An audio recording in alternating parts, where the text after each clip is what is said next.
Bismillahirrahmanirrahim. Assalamu alaikum. This is Abdul Kalam Chandio and welcome to Operation Management. Today our topic of discussion is demand forecasting. So let's discuss. These are the chapter outlines which includes explain how managers can change demand patterns, describe the two key decisions on making forecasts, calculate the five basic measures of forecast errors, compare and contrast the four approaches to judgmental forecasting. Use regression to make forecast with one or more independent variables. Make forecasts using five most common statistical approaches in time series, and describe the six steps in typical forecast process. So let's start.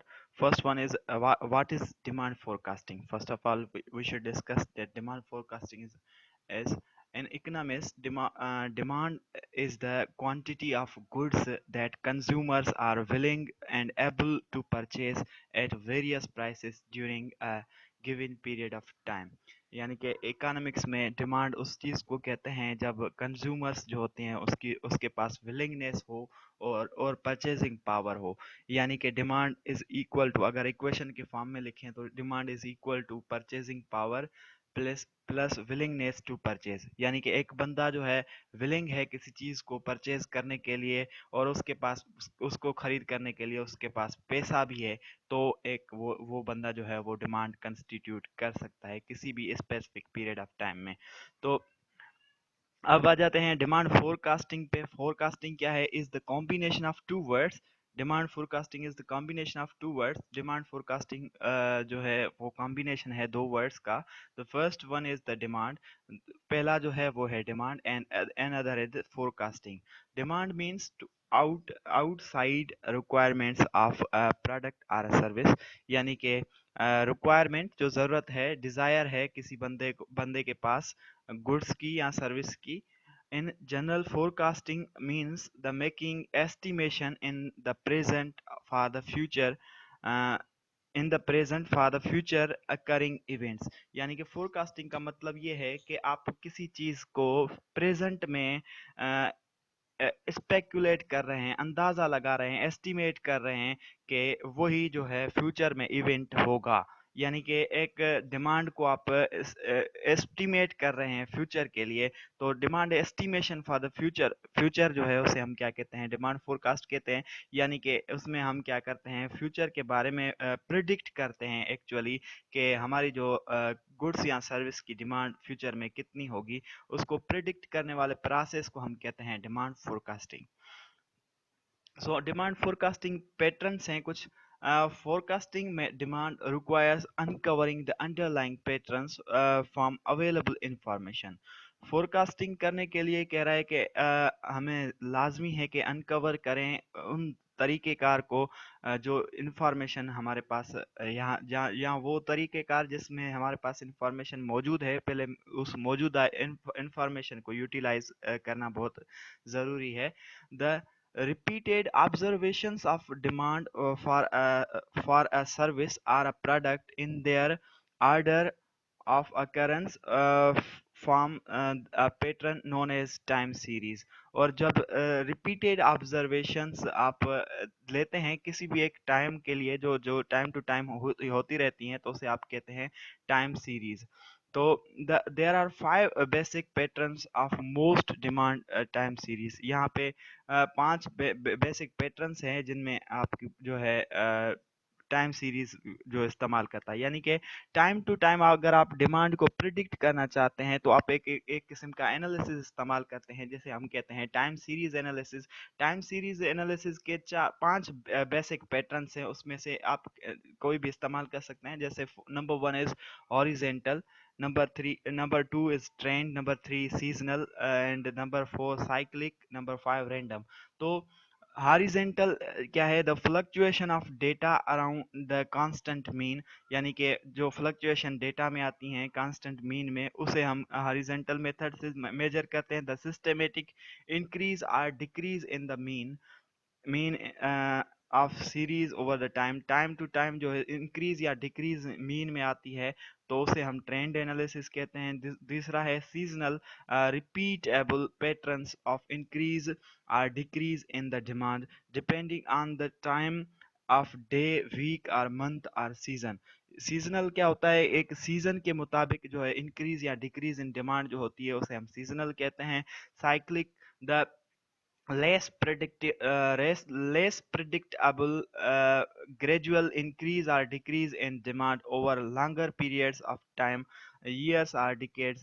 कह रहा है कि cyclic के क्या है कि एक cycle चले एक साल के लिए, साल के बाद जो है इंक्रीज या डिक्रीज इन डिमांड जो होती है उसे हम साइकिलिक कहते हैं। The un unforecastable variation in the demand, random जो होता है अनफोरकास्टेबल यानी कि कभी भी अचानक से कोई इंक्रीज या डिक्रीज अचानक सडनली हो जाए तो उसे हम कहते हैं कि रैंडम जो है रैंडम एनालिसिस है। तो ये सारे एनालिसिस हम डिटेल में डिस्कस करने वाले हैं इस चैप्टर में, लेटर हम डिस्कस करेंगे। Let's discuss another other topic that is demand management options. Demand management options में, demand management is the process of changing demand patterns using one or more demand options।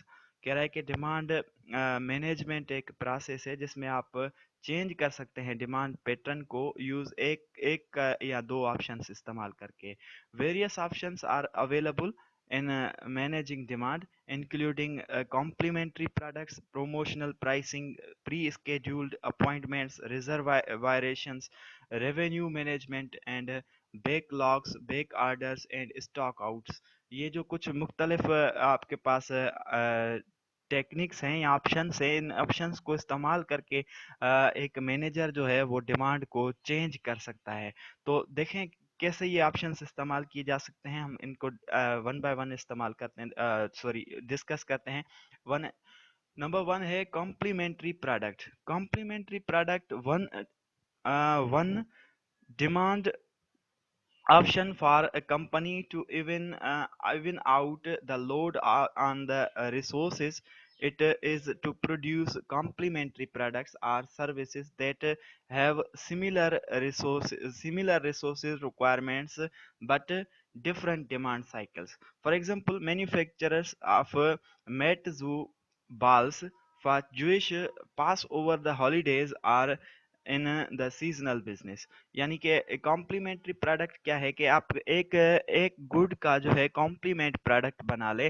For suppose अगर कोई season है कहाँ पे जब सर्दी का मौसम होता है तो आप जो होटल्स पे देखते हैं कि होटल्स क्या करते हैं, चाय के साथ कॉफ़ी भी बेच रहे होते हैं, ग्रीन टी, कश्मीरी, पता नहीं कौन कौन सी डिफरेंट किस्म की टीज जो है वो बेच रहे होते हैं। ठीक है, तो यहाँ पे भी कुछ ऐसा ही एग्जांपल दिया जा रहा है कि मैन्युफैक्चरर क्या कर रहा है, मेट्सू बाल्स बनाता है था वो ये वाले जो हैं जूश के लिए, लेकिन वो पास ओवर कर रहा है हॉलीडेज सीजनल बिजनेस, लेकिन वो अभी जो है उसका बिजनेस जो है नहीं चल रहा है, तो इसीलिए सीजनल बिजनेस सीजन में कोई चीज दूसरी लगा रहा है। तो ऐसे किस्म की जो प्रोडक्ट है वो कॉम्प्लीमेंट्री प्रोडक्ट्स होती हैं।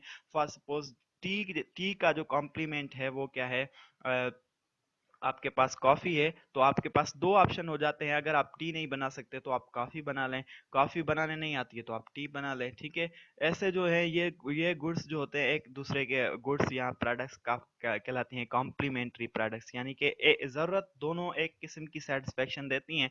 तो एक किस्म की सेटिस्फेक्शन जैसे चाय जो है वो आपको सेटिस्फेक्शन देती है, तो वैसे ही आपको जो कॉफी है वो भी सेटिस्फेक्शन देती है। अगर आपको कॉफी बनाना नहीं आती तो आप चाय बना ले, तो उसकी जो है कॉम्प्लीमेंट प्रोडक्ट आ जाएगी।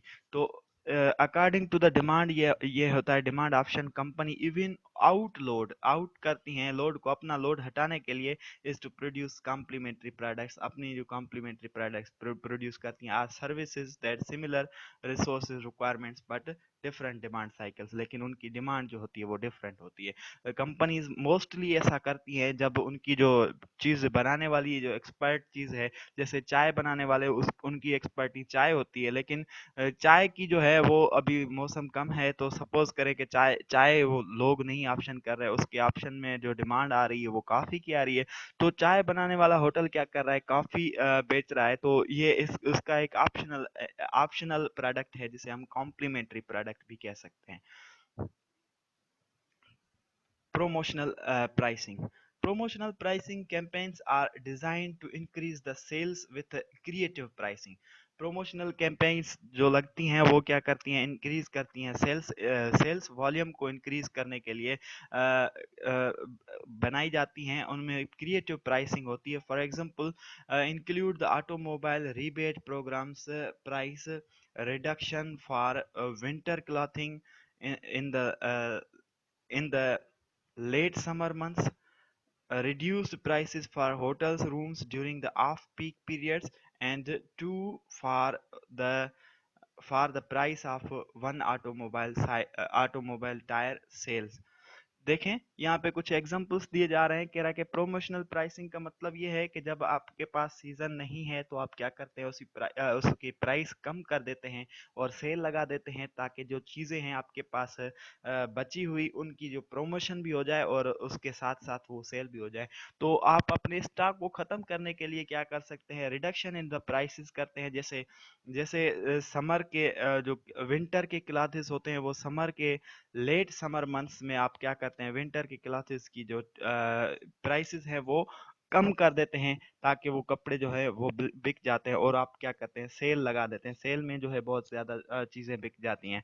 उसके अलावा reduce in the hotel prices, दूसरा एग्जांपल है कि hotel prices during the off peak hours, यानी कि ऐसा ऐसे ऐसे ऐसे पीरियड्स जहाँ पे जब होटल पे बहुत ज़्यादा रश नहीं लगता है और होटल के रूम्स में, तो वो क्या करते हैं, अपनी प्राइसेस रिड्यूस, होटल की प्राइसेस चार्जेस जो रिड्यूस कर देते हैं, तो उससे फिर अगेन वो कवर अप कर पाते हैं अपने एक्सपेंसेस को, या मीट कर सकते हैं डिमांड को। तो इसीलिए जब, यानी कि डिमांड जब कम हो जाती है तो वो क्या करते हैं, प्रोमोशनल एक्टिविटीज करते हैं, ताकि वो उनकी जो है सेल्स इंक्रीज हो। तो ये एक क्रिएटिव एक्टिविटी है, क्रिएटिव प्राइसिंग है, जिससे क्या होता है, सेल बढ़ती है। या दूसरा एग्जांपल है यहाँ पे एक ऑटोमोबाइल टायर सेल्स का। वो क्या कह रहे हैं कि अगर आपको एक टायर की कीमत भरें और आपको एक टायर फ्री, यानी कि 2 फॉर 1 सेल जो है जिसे कहा जाता है 2 फॉर 1, यानी कि प्राइस आप एक की भरेंगे और आपको दो चीजें मिलेंगी। तो ये कुछ प्रोमोशनल प्राइसिंग होती है, जिससे भी डिमांड जो है चेंज हो सकती है। यानी कि पहले डिमांड बिल्कुल कम थी, आपने क्या किया, प्राइस लो की तो डिमांड ज्यादा हो गई। फॉर सपोज एक बंदा जो है एक दिन में अफोर्ड कर सकता है 1 कप ऑफ टी, अगर उसकी प्राइस जो है 10 रुपीज है। फॉर सपोज उसकी प्राइस जो है, कप ऑफ टी की प्राइस 5 रुपए हो जाती है, तो ऑब्वियसली वो जो है उसकी डिमांड करेगा 2 कप्स अ डे। तो वो 2 कप्स अ डे जो है अफोर्ड कर सकता है। तो इसीलिए कंपनीज क्या करती है, प्रोमोशनल एक्टिविटीज प्राइसिंग करती हैं, ताकि जो है कस्टमर की डिमांड जो है वो बढ़े और इंक्रीज हो जाए उनका सेल्स वॉल्यूम। दूसरी है pre scheduled appointment, service providers often can schedule customers for definite periods of order fulfilment. यानी कि सर्विस प्रोवाइडर्स जो होते हैं, जो सर्विस के बिजनेस में एंगेज होते हैं, वो मोस्टली ऑर्डर पे जो है काम करते हैं, यानी कि उनके साथ स्केड्यूल्ड कर देते हैं कि आपको जो है, जो भी आपकी गुड्स या सर्विसेज हैं वो आपको फ्यूचर डेट में रेंडर की जाएंगी। With this approach the demand is leveled to exceed supply capacity। इस अप्रोच को अगर फॉलो किया जाएगा तो डिमांड जो है वो लेवल में रहेगी सप्लाई के साथ, यानी कि जितनी आपको डिमांड होगी उतनी आप चीजें सप्लाई करेंगे, उससे सप्लाई सप्लाई जो है होगी वो डिमांड से ज्यादा नहीं होगी। An appointment system science specific times for service to customers. Appointment time जो है एक बिल्कुल मखसूस टाइम होता है, जिस टाइम पे कस्टमर को आप सर्व करते हैं। The advantages of this method are timely customer service and high utilisation of service personnels. इसका एडवांटेज ये है कि ये टाइमली आपको कस्टमर सर्विस जो है कस्टमर को आसानी से सर्विस मिल जाती है। उसने पहले ही अपॉइंटमेंट रखी रखी हुई थी तो आपको आसानी से उसको टाइम मिल जाता है अपना। And high utilisation of service personnel, और सर्विस पर्सनल जो है वो भी आसानी से उसकी चेकअप कर सकता है या देख सकता है, उसको सर्विस अच्छे अच्छे से रेंडर कर सकता है। मोस्टली ये doctors, dentist, lawyers and automobile repair shops are examples of some service providers use appointment systems. जैसे डॉक्टर के पास पहले ही आप अपॉइंटमेंट ले लेते हैं तो आपको आसानी से टाइम मिल जाता है, फिर आप उस टाइम पे जाके अपना जो है चेकअप करवा लेते हैं। आपका टाइम होता है तो उसके आसानी से जो है आपका चेकअप हो जाता है, आपको कोई दिक्कत नहीं होती, ना ही वेट करना पड़ता है और ना लाइन में रो में खड़ा होना पड़ता है। तो इसीलिए अगर आपकी अपॉइंटमेंट है तो आप आसानी से डेंटिस्ट, डॉक्टर्स या लायर्स की जो सर्विसेज हैं वो आसानी से रेंडर कर सकते हैं। इससे क्या होता है कि डिमांड और सप्लाई जो है आपस में मैचअप हो के रहती हैं, और ना डिमांड बढ़ जाती है ना ही सप्लाई जो है इंक्रीज हो जाती है। Number four is reservations. Reservation systems, although quite similar to the appointment system, are used when the customer actually occupies or uses the facilities associated with the services. यानी कि रिजर्वेशन सिस्टम भी बिल्कुल appointment system के साथ मिला हुआ है, यानी उस जैसा ही है। लेकिन थोड़ा सा फर्क ये है कि जब आपने कस्टमर जो रिजर्वेशंस करवाता है उसको actually occupies uses or uses more facilities, uses facilities associated with the service। यानी कि उसको बहुत ज़्यादा सर्विसेज मिलती हैं उसके एसोसिएटेड, उसके जो यानी कि सर्विस जो उसको मिलनी थी उससे ज़्यादा फैसिलिटीज़ मिलती हैं, इसीलिए वो क्या करते हैं, रिजर्वेशन करते हैं। For example, customer reserve hotel rooms, automobile, airline and seats and concert seats वगैरह जो है एग्जांपल्स हैं कुछ। जैसे कस्टमर्स होटल के रूम्स जो है बुक करवाते हैं, या ऑटोमोबाइल या एयरलाइन की जो सीट्स हैं वो बुक करवाते हैं, या कंसर्ट वो प्रोग्राम वगैरह जो होते हैं उनको देखने के लिए फ्रंट सीट्स बुक करवाते हैं। तो फ्रंट सीट में मज़ा क्या होता है, बेसिकली आप अगर बैक सीट पे बैठे हुए हैं, लास्ट में बैठे हुए हैं, तो बंदों का शोर जो होता है उसकी वजह से आपको डिस्टरबेंस महसूस होती है। तो बहुत सारे प्रॉब्लम्स आप फेस कर रहे होते हैं, उस इससे अच्छा है कि आपने फ्रंट सीट जब आपने ऑक्यूपाई कर ली है तो आप आसानी से शो को देख सकते हैं और एंजॉय कर सकते हैं बिल्कुल फ्रंट साइड से। थोड़ा सा कंफर्टेबल भी महसूस होता है आपको, इसीलिए आप बहुत सारे लोग जो है रिजर्वेशन करवाते हैं। The major advantages of reservation system is to the lead time they give service managers and ability to level the demand। Reservation का भी मतलब ये होता है कि वो डिमांड से मैनेजर्स को एक टाइम मिल जाता है, लीड टाइम मिल जाता है कि वो ability to level the demand, demand को लेवल कर सकते हैं। यानी कि सर्विस जो है वो ऐसे आसानी से अच्छे टाइम पे आपको रिजर्व रिजर्व है, आपने ऑलरेडी एक टेबल रिजर्व कर ली होटल में फॉर सपोज, तो वहाँ पे आपको सर्विस आसानी से मिल जाएगी। फॉर सपोज एक होटल है जहाँ पे बहुत ज़्यादा रश लगता है, अगर आप वहाँ पे रेगुलर जाते हैं और आपने उस मैनेजर के साथ डील करके वो जो है एक टेबल जो है वो रिजर्व करवा ली है, तो आप जब भी आएंगे तो आपकी टेबल वो खाली करवा के आपको देंगे और आप आसानी से जो है वो अपनी फूड वगैरह को एंजॉय कर सकते हैं। तो आपको कोई वेट नहीं करना पड़ेगा, कोई डिस्टरबेंस नहीं होगी आपको, इसीलिए आप जो है बिना वेट किए अपनी जो है टाइम पे आए और अपना जो है रिजर्व्ड जो जो फूड है वो एंजॉय कर सकते हैं। तो इस एक फैसिलिटी है जिससे टाइम डिमांड जो है वो मैनेज हो रही है। तो ऐसी ऐसी फैसिलिटी जो है डिमांड चेंज करने के लिए इस्तेमाल की जाती है। Number 5 is revenue management. Revenue management sometimes called yield management. Revenue management को कुछ कभी कभी हम यील्ड मैनेजमेंट भी कहते हैं। Is the process of varying price at the right time for different customer segments to maximize revenues generated from the existing supply capacity। यानी कि मैक्सिमाइज करना, बढ़ाना, the process of varying the prices. आप इसमें क्या करते हैं, प्राइसेस को वेरी करते हैं एट द राइट टाइम, जब सही वक्त आता है, फॉर डिफरेंट कस्टमर्स, मुख्तलिफ कस्टमर सेगमेंट्स के लिए, टू मैक्सिमाइज रेवेन्यू, उससे आपका रेवेन्यू जो है वो बढ़ता है, generated from the existing supply, जो आपके पास सप्लाई होती है उससे। It works best if customers can be segmented, prices can be varied by segment. ये अच्छे तरीके से काम कर सकता है जब आप क्या करें, कस्टमर की सेगमेंटेशन कर लें, उसके बाद प्राइस की सेगमेंटेशन भी कर लें। फिक्स्ड कास्ट्स आर हाई, इसमें फिक्स्ड कास्ट को बहुत ज़्यादा रखा जाता है। Variable cost are low, variable cost को लो किया जाता है। Service duration is predictable and capacity is lost if not used, sometimes called as perishable capacity. कह रहा है कि इसमें सर्विस ड्यूरेशन जो होता है वो प्रिडिक्टेबल होता है, एंड कैपेसिटी ख़त्म हो सकती है इफ़ नॉट यूज, इसीलिए हम इसे पेरिशेबल कैपेसिटी भी कहते हैं। For suppose examples are airlines, airlines, hotels, cruise lines and restaurants, early bird specials and rental cars are good examples of them। यानी कि जब भी आपकी डिमांड बढ़ जाए, अचानक से डिमांड झट से बढ़ जाए, तो आप प्राइस में फ्लक्चुएशंस लाते हैं। तो इस फ्लक्चुएशन वाली चीज़ को जी से आपका क्या बढ़ता है, रेवेन्यू बढ़ता है। तो रेवेन्यू बढ़ाने वाले प्रोसेस को हम क्या कहते हैं, एक्चुअली रेवेन्यू मैनेजमेंट कहते हैं। तो अ, इसके बाद six one is backlogs. Backlog is an accumulation of customer orders that a manufacturer has to promised for the delivery at some future date। यानी कि कभी कभी आपके पास बहुत ज़्यादा डिमांड में आ जाती हैं और आपको प्रोडक्शन जो है वो स्लो हो रही होती है।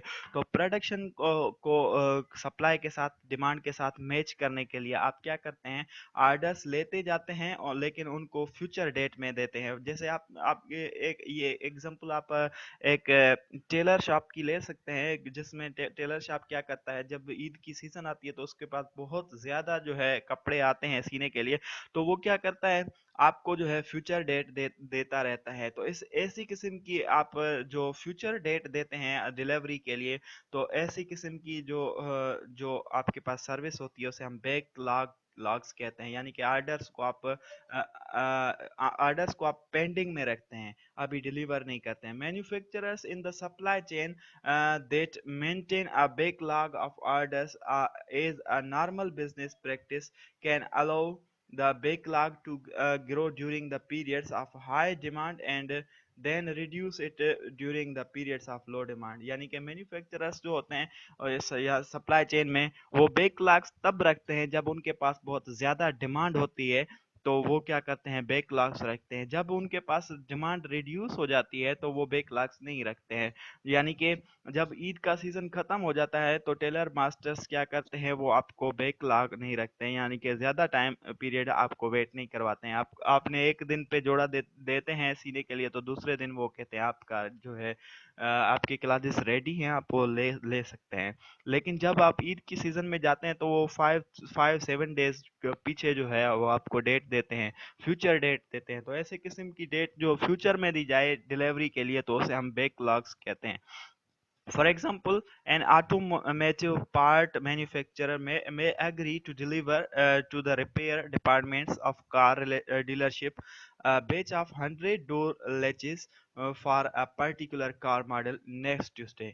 यानी कि इस ट्यूसडे पे उसको ऑर्डर मिल रहा है, वो नेक्स्ट ट्यूसडे पे वो 100 पेचेस जो लेचेस 100 डोर लेचेस जो हैं वो डिलीवर करेगा नेक्स्ट ट्यूसडे पे। यानी कि फ्यूचर डेट वो दे रहा है, क्यों दे रहा है, बिकॉज उसके पास पहले ही वर्क इन प्रोसेस है, उस प्रोसेस को पहले वो खत्म करेगा, उसके बाद वो जो है वो बैकलॉग पे काम करेगा।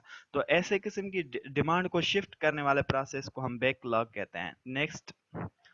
Next is back order and stock outs. Back orders and stock outs. Back order is the customer order that cannot be filled when promised or demand demanded but is filled later। यानी कि back order एक ऐसा order है जब आपको order किया गया तो आपने उस डिमांड को फिल नहीं किया, तो उस वक्त आपके पास चीज़ें नहीं थी या कुछ ऐसा मसला था जिसकी वजह से आपने जो है वो उस डिमांड को फिल नहीं कर सके, लेकिन आप उसको बाद में फिल करना चाहते हैं। In contrast, stock out is an order that can not be satisfied resulting in the loss of the sale. यानी कि स्टॉक आउट ऑफ स्टॉक हो जाना, यानी कि आपके पास स्टॉक ही नहीं है उस चीज का, तो आप obviously can can not be satisfied, तो ऑर्डर जो है आपके पास आता है उससे सेटिस्फाई नहीं कर सकते, resulting in loss of sale. तो आपकी जो सेल है वो लॉस हो सकती है, यानी कि सेल्स वॉल्यूम डिक्रीज हो सकता है, क्योंकि आप अगर आपके पास चीजें होती तो आप सेल करते, तो अगर है ही नहीं तो आप कहाँ से सेल करेंगे। फॉर सपोज एक ट्यूबलाइट का बिजनेस ओनर होता है, आपने देखा होता है इलेक्ट्रिक के शॉप पे उसके पास बहुत ज्यादा ज्यादा जो है ट्यूबलाइट्स ऑर्डर के लिए रखी होती हैं, तो एक दो वीक में उसके पास जो है फॉर सपोज 2 वीक्स में उसकी तकरीबन जो है 2 लाइट्स बिकी थी, लेकिन सडनली तीसरे वीक में क्या हुआ, उसके पास 1,000 ट्यूबलाइट्स का ऑर्डर आ गया, तो उसके पास जो ट्यूबलाइट्स थे वो 1,000 नहीं थे, यूनिट्स नहीं थे उसके पास, तो वो अगेन क्या करेगा, बैक ऑर्डर रखेगा, या तो उसे कहेगा कि मैं आपको कुछ देता हूँ और कुछ जो है बाद में ले जाएं आप, या तो वो सिंपली कहेगा कि मेरे पास इतना स्टॉक नहीं है। तो ये जो दोनों सिचुएशंस हैं वो बहुत ही डेंजरस है, और इसमें आपका लॉस ऑफ सेल हो सकता है। Back orders and stock outs can lead to the dissatisfied customers to do their future business with another firm. यानी कि बैक ऑर्डर और स्टॉक आउट की वजह से आपकी कस्टमर जो है दूसरी किसी शॉप के साथ बिजनेस करना पसंद करेंगे। अगर आप ऐसा करेंगे, बैक ऑर्डर करेंगे, यानी कि आप एक बंदे के ऑर्डर को पीछे करते रहें, यार तुम आप वेट करें थोड़ी देर, आप वेट करें भाई, आप दोस्त हैं अपने, वेट चाहें थोड़ी देर, उसको बैक करते रहें और दूसरे बंदों को सप्लाई करते रहें, और ऐसा हो कि आप आउट ऑफ स्टॉक हो जाएं, तो इससे क्या होता है कि एक जो बंदा कंटिन्यूअसली वेट कर रहा था आपकी वो जो चीज के लिए, लेकिन आपने उससे चीज डिलीवर नहीं की, तो वो जनरली आप एक डिसीजन बनाएगा कि वहीं से उठ के दूसरी किसी शॉप पे जाएगा, और हमेशा के लिए फिर वो दूसरी किसी शॉप का कस्टमर बन जाएगा, यानी कि आप एक अच्छा सा कस्टमर लॉस कर लेंगे ऐसी हरकत करने से। Generally back orders and stock outs are to be avoided, इसीलिए स्टॉक आउट्स और जनरली जो बैक ऑर्डर्स है उसे आपको अवॉइड करना चाहिए, उसे कम से कम करना चाहिए। की decisions on making forecast, decisions जो होते हैं बनाने, वो फोरकास्ट करने के लिए कौन से हैं, देखें। Before using the forecasting techniques, आपको टेक्निक्स इस्तेमाल करने से पहले a manager must make 2 decisions, manager को 2 डिसीशंस बनाना बहुत लाजमी होते हैं। Number 1 is what to forecast, किसको फोरकास्ट करना है, क्या चीज़ है जिसको फोरकास्ट करना है, पहले ये बहुत ज़रूरी है जानना कि आप किस चीज को फोरकास्ट करने वाले हैं। What type of forecasting techniques to select from for different items, अब कौन सी टेक्निक्स हैं जिसको आप सिलेक्ट करके डिफरेंट डिफरेंट आइटम्स के लिए सिलेक्ट करेंगे, फोरकास्टिंग टेक्निक्स कौन सी होंगी। यानी कि पहले किस चीज को फोरकास्ट करना होता है और फोरकास्टिंग टेक्निक कौन सी है। तो देखें, number 1 is deciding what to forecast को फर्दर डिस्कस करते हैं। Although some sort of demand estimate mate is needed for the individual service or goods produced by company, कह रहा है कि एस्टिमेटेड डिमांड नीड होती है गुड्स या सर्विसेज की किसी कंपनी के लिए। Forecasting total demand for group or cluster and then then driving individual service or product forecast में बी इजीएस्ट। कह रहा है कि फिर पहले हम क्या करें, उसे टोटल डिमांड को पहले एक ग्रुप या किसी ग्रुप या क्लस्टर के लिए पहले आप टोटल डिमांड उसकी जो है कितनी है वो उसको एस्टिमेट करें या उसको फोरकास्ट करें, उसके बाद उसको जो है इंडिविजुअल प्रोडक्ट या सर्विस में डिवाइड करेंगे तो ये आसान रहेगा। दूसरा ये है also select the correct unit of measurement, और यूनिट ऑफ मेजरमेंट जो है करेक्ट आपको सिलेक्ट करना बिल्कुल लाजमी होता है। एग्जाम्पल्स, यूनिट यूनिट्स कस्टमर्स यानी कि किसी भी चीज़ के यूनिट्स कितने यूनिट्स चाहिए होंगे उसको डिसाइड करना लाजमी होता है। कस्टमर्स कितने होंगे या मशीनर्स कितने मशीन के आवर्स लगेंगे उस चीज़ को बनाने के लिए। फॉर द फोरकास्टिंग में B important is choosing the best method. इसीलिए फोरकास्टिंग के लिए बहुत ज़्यादा ज़रूरी है कि फोरकास्टिंग मेथड्स जो है वो अच्छे से चूज़ किया जाए। यानी कि फोरकास्ट के लिए पहले पहले आपको चूज करना है व्हाट टू फोरकास्ट, तो क्या चीज आप फोरकास्ट करने वाले हैं और किसके लिए फोरकास्ट करने वाले हैं। पहले आपको पता होना चाहिए कि डिमांड कितने बंदों के लिए है के लिए आप चीज बना रहे हैं। फॉर सपोज आपको फूड बनाना है, खाना बनाना है, तो कितने बंदों का खाना बनाना है वो आपको एक्चुअली पता होना चाहिए। उसके बाद जो है आप कुछ भी खाना बनाने की सोच सकते हैं। अगर आपको पता ही नहीं है कि कितने लोगों का खाना बनाना है, तो आप जो है मुख्तलिफ जो है खाने बनाएंगे, लेकिन ऑब्वियसली आपको पता ही नहीं है, डिमांड जो है अनफोर्सिन है, तो आपकी जो फोरकास्ट होगी वो गलत हो जाएगी। तो इसीलिए पहले आपको पता होना चाहिए कि किस चीज कितने लोगों के लिए या ग्रुप्स या क्लस्टर कितने हैं जिनके लिए आप चीजों को प्रोड्यूस कर रहे हैं। उसके बाद यूनिट ऑफ मेजरमेंट और कितने units per unit. For suppose खाना बनाना है 7 बंदों का, हर बंदे के लिए 3 रोटियां बनानी है। अब आप 7 को 3 से मल्टीप्लाई करेंगे तो आपको सिंपली आंसर मिल जाएगा, और कितनी रोटियां बनेगी वो भी मिल जाएगा। तो ऐसे ऐसे करने से आपको आसानी हो सकती है, कह रहा है। Choosing the type of forecasting technique, कह रहा है कि टाइप ऑफ टेक्निक को कैसे चूज कर सकते हैं। For forecasting system of variety of techniques and no one of them is the best for all items and situations. कह रहा है कि बहुत सारी टेक्निक्स हैं, लेकिन उसमें से कोई भी टेक्निक हर सिचुएशन में फिट नहीं आ सकती और हर आइटम के लिए भी फिट नहीं आ सकती। यानी कि हर मुख्तलिफ आइटम के लिए मुख्तलिफ जो है सिचुएशन के लिए मुख्तलिफ टेक्निक आपको अडॉप्ट करनी पड़ती है। The forecasters objective is to develop the useful forecast from the information at hand with the technique that is appropriate for the different patterns of the demand. कह रहा है कि डिफरेंट डिमांड के लिए फिर इसीलिए फोरकास्टर्स जो है डिफरेंट टेक्निक को अप्लाई करते हैं। जब उनके पास इंफॉर्मेशन अवेलेबल होती है हैंड, उस इंफॉर्मेशन को देख के, पढ़ के, समझ के, उसके बाद डिफरेंट टेक्निक्स को इस्तेमाल किया जाता है। Two general types of forecasting techniques are used, judgmental methods and quantitative methods. लेकिन जनरली जो दो मेथड्स इस्तेमाल होते हैं, टेक्निक इस्तेमाल होती हैं, वो एक है जजमेंट मेथड्स एंड दूसरी है quantitative methods. Quantitative methods include causal methods, time series analysis, and trend projection with regression. Trend projections with regression. So, what is judgment method? Judgment method, a forecasting method that translates the opinion of managers, experts' opinion, or consumers' surveys, and sales force estimates into quantitative estimates. यानी कि एक judgemental method जो है वो 3-4 किस्म के methods दोबारा इस्तेमाल करता है। एक ओपिनियन ऑफ मैनेजर इस्तेमाल कर सकता है, एक्सपर्ट्स ओपिनियन इस्तेमाल कर सकता है, कंज्यूमर की सर्वे या सेल्स फोरकास्ट से जो भी चीज़ें आपको मिली हैं उन सारी चीज़ों को समरी बना के इन क्वांटिटेटिव एस्टिमेट्स, उसके उसमें फिर क्वांटिटेटिव सम अप एस्टिमेट्स निकालता है। उसके बाद जो है एस्टिमेट करता है, यानी कि फोरकास्ट करता है।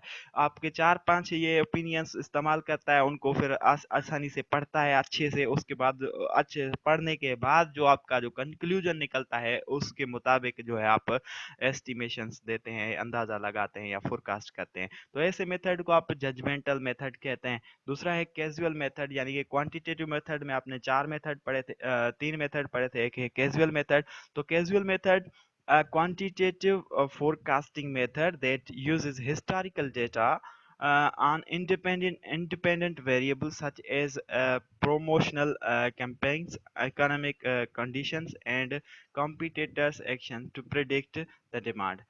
कह रहा है कि ये जो है किस्म का कैजुअल मेथड जो है मोस्टली इंडिपेंडेंट वेरिएबल पे काम करता है, जिससे जो मोस्टली काम करता है प्रोमोशनल कैंपेन्स, यानी कि कैसे प्रोमोशनल कैंपेन्स करें तो उससे एक डिमांड बढ़ सकती है या डिक्रीज हो सकती है, यानी कि उसका जो है रिलेशनशिप डिमांड के साथ दिखता है।